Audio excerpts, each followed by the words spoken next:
Witajcie w mojej nowej recenzji, która powinna być wysłana 22 stycznia. No ale trudno, nagrywam ją teraz i chcę bardzo porozmawiać o tym filmie, więc zaczynamy. Powidoki, po angielsku After Image, to najnowszy i niestety ostatni film Andrzeja Wajdy. Jest to biograficzny film, oparty na faktach z tego co wiem, mimo tego, że nie jest reklamowany na tej podstawie. I dobrze, bo zwyczajnie takie taktyki wydają się tanie. Główną postacią jest Władysław Strzemiński, wybitny artysta lub bardziej szczegółowo malarz, który posługuje się w miarę abstrakcyjną i niekonwencjonalną formą malarstwa, która niestety, razem z wolnością słowa, tworzy konflikt w ciężkich czasach komuny. Wmuszone są ideologie realizmu socjalistycznego, a tak dokładnie faszyzmu, który esencjonalnie niszczy wolność kreatywności i tworzenia pod względem sztuki.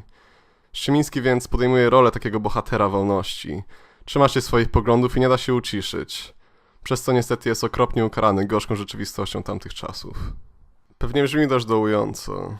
Tak najłatwiej w sumie jest opisać ten film. I to prawda, ponieważ to jest dołujący temat, ale jest równie ważny. Przekaz tego filmu jest tak potężny jak na przykład przekaz w filmie Popiół i Diament z 1958. Udowadnia to, przynajmniej dla mnie, że Wajda przez tyle lat nie stracił tego czegoś, tej artystycznej wizji, przez którą przekazuje ludzkie konflikty i dylematy. Robi to w 3 sposoby. Poprzez mądrze napisany dialog, piękne i czasami pełne symbolizmu ujęcia oraz autentyczną grę aktorską. Szczerze mówiąc, nie widziałem wiele występów Lindy, ale za ten film naprawdę zasługuje być wynagrodzony. Jego rola tutaj jest równie imponująca w sensie fizycznym, a także emocjonalnym. Szczególnie kocham jego wyrazy twarzy w trakcie malowania. Wciela się wtedy w tą postać kompletnie i widać jego pasję oraz poświęcenie dla sztuki. Dialog jest po prostu doskonały. Cholernie czuć tą ironię, jak są rozmowy o tym realizmie socjalistycznym. Jest to prezentowane jak coś cudownego. Jak tak naprawdę jest wpychana tylko ta propaganda komunistyczna każdemu do gardła. Tworzy to jednocześnie humorystyczną i tragiczną atmosferę, ponieważ widać kompletny brak zrozumienia i po prostu głupoty tych wyższych sił, ale z drugiej strony to kompletnie niszczy życie osób takich jak Strzemiński. Na początku tej recenzji wspomniałem, że to niestety ostatni film Wajdy. Ale w pewnym sensie cieszę się, że to jego ostatni, ponieważ jest naprawdę niesamowity. Powidoki to film, który prezentuje bardzo ważną tematykę i robi to w genialny sposób. Byłem na tym filmie już 2 razy w kinie i nawet po drugim obejrzeniu przekaz oraz wpływ emocjonalny był tak samo mocny. Po pierwszym obejrzeniu jedyną krytykę jaką miałem to, że córka Strzemińskiego w filmie momentami wydaje się sztywna, ale biorąc pod uwagę jej wiek, kontekst tamtych czasów oraz influencję tych srogich zasad i oczekiwań socjalnych, ta sztywność ma kompletny sens.